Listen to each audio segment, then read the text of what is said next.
रीमा उमर साहिबा, हमें ये फैसले से मुतालिक थोड़ा सा बताइएगा। अभी हमने आज बड़े इंटरेस्टिंग रिमार्क्स देखे जो कोर्ट की समाअत से मुतालिक आ रहे थे, और फिर एक और मुअम्मा बेंच की तब्दीली का, उससे मुतालिक कोई वजाहत नहीं आई कि क्यों तब्दील हुआ, क्यों नहीं तब्दील हुआ। ये भी ज़रा हमें समझाइएगा। जी शुक्रिया लीना। पहले सिर्फ कानून की बात कर लेते हैं। बहुत बार हमने इस शो पे इसको क्लैरिफाई किया है। पाकिस्तान में दो तरह के ऑफेंसेस होते हैं। एक बेलेबल ऑफेंस होता है जिसमें आपका राइट होता है कि आपको बेल मिलेगी, और एक होता है नॉन बेलेबल ऑफेंसेस जिसमें अदालत की डिस्क्रेशन होती है कि उन्होंने बेल देनी है कि नहीं, और कुछ गाइडलाइंस दी गई हैं कि अगर उस तरह की सिचुएशन हो तो अदालत को बेल देनी चाहिए। जिसमें से एक है कि अगर टेंटेटिव असेसमेंट, कि आप एक असेसमेंट करते हैं जो उस वक्त तक आपके पास एविडेंस लाया गया है उसकी असेसमेंट पे, टेंटेटिव मतलब हतमी नहीं, अदालत इस नतीजे पे पहुंचती है कि अभी मजीद इन्वेस्टिगेशन की जरूरत है, तो फिर बेल दी जा सकती है। ये एक सिचुएशन है जिसके अंदर नॉन बेलेबल ऑफेंसेस के लिए भी बेल दी जा सकती है। लाहौर हाई कोर्ट ने क्या फैसला किया? उन्होंने कहा कि ये जो इन पुलिस अफसरान हैं जिन्होंने गवाही दी है कि हम लोग मौजूद थे, एक ने कहा कि वो भेस बदल के चले गए, दोनों ही नहीं, एक्चुअली तीनों ने ये कहा कि वो भेस बदल के चले गए मुख्तलिफ पीटीआई की मीटिंग्स में, और वहां इमरान खान साहब जो हैं वो इंस्टिगेट कर रहे थे कि अगर वो अरेस्ट होते हैं तो इस तरह उनके जो पीटीआई की लीडरशिप है उसको लीड करने हैं इस तरह के प्रोटेस्ट जिसमें वायलेंस होगा, और इमरान खान साहब उनको नवाजेंगे कैबिनेट की पोजीशन से जो जिन्होंने आगे बढ़ चढ़ के ऐसा काम किया।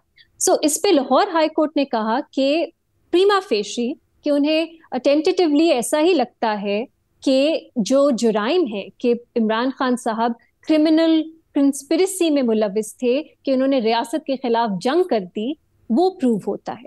ये लाहौर हाई कोर्ट का फैसला था। लेकिन सुप्रीम कोर्ट ने कहा कि अभी मजीद स्क्रूटनी की जरूरत है, और ये जो स्क्रूटनी है ये ट्रायल लेवल पे ही हो सकती है। मुझे थोड़े से सुप्रीम कोर्ट में जो जज ऑर्डर है उसके अल्फाज कॉशियस लगे। उन्होंने कहा हम नोट करते हैं कि लाहौर हाई कोर्ट ने कोई हतमी जो है राय दे दी है, लेकिन हम इसकी लीगैलिटी पे या इसकी वेरासिटी पे कमेंट नहीं करेंगे।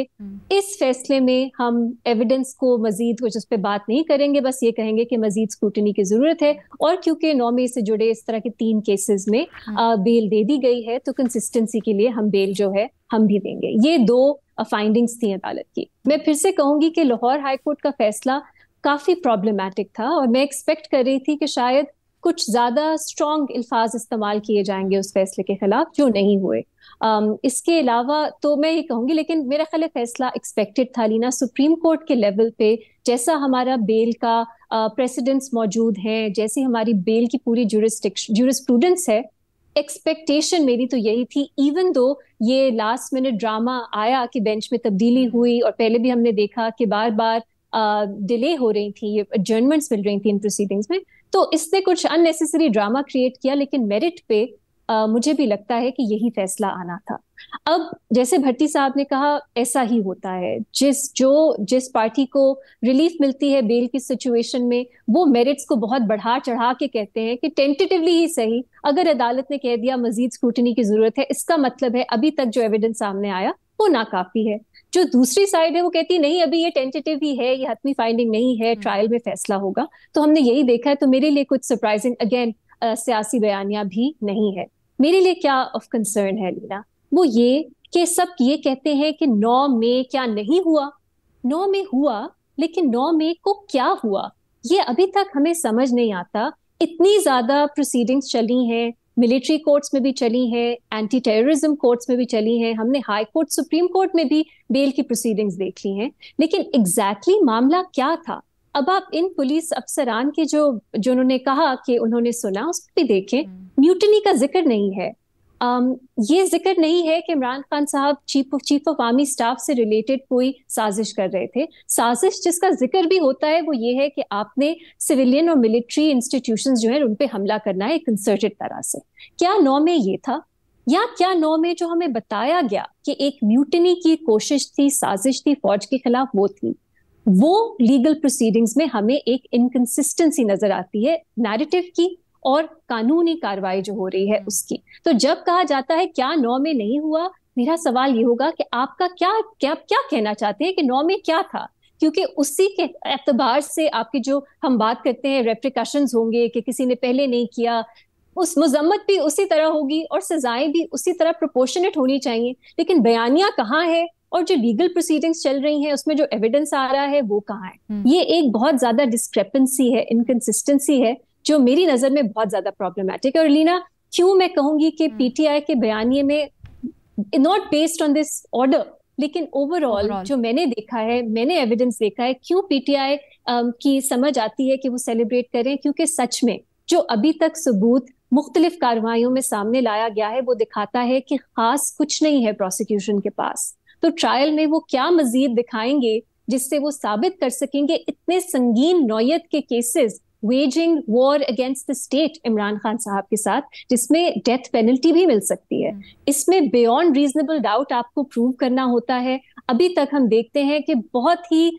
मतलब कि एविडेंस है जो सामने लाया गया है, आज भी अदालत में 2-3 दफा पूछा गया, बल्कि टाइम भी दिया गया स्पेशल प्रोसिक्यूटर को कि आप बताएं कि क्या सबूत क्या है आपके पास साजिश के इल्जाम के ऊपर, तो उसके ऊपर उन्होंने यही बात है। मेरे लिए यही मैं कंक्लूड इसी पे करना चाह रही हूँ कि इसलिए मुझे लगता है इस तरह के केस में अभी तक जो हमारे पास दावे बहुत थे कि क्या क्या एविडेंस है हमारे पास, लेकिन जो प्रोसीडिंग्स में हम देखते हैं, एक मिलिट्री कोर्ट्स में क्या हुआ हमें नहीं मालूम, लेकिन जो आम अदालतों में, हमारी सिविलियन अदालतों में हुआ है, नजर आता है कि एविडेंस नहीं है। सियासी बयानिया कुछ और था, जो धमकियां दी जा रही थी, जो सॉर्ड पीटीआई के ऊपर लटकाई जा रही थी 9 मई के ऊपर, वो मुख्तलिफ है, लेकिन जो लीगल प्रोसीडिंग्स है ना वो कमजोर है। अब आप कह दें कि प्रोसिक्यूशन की कमजोरी है, लेकिन मेरा ख्याल है एक बयानिए की भी इनकंसिस्टेंसी है। नहीं, प्रोसिक्यूशन की कमजोरी नहीं, मैं आपसे ये पूछ रही थी कि आज प्रोसिक्यूटर ने बार बार ये दलाल देने की कोशिश की है कि अब प्लीज़ मेरिट के ऊपर भी मुझे थोड़ा सा बोलने की इजाज़त दे, मैं अगर आपको बता दूं तो शायद मैं अपना मुद्दा बेहतर तरीके से समझा सकूं।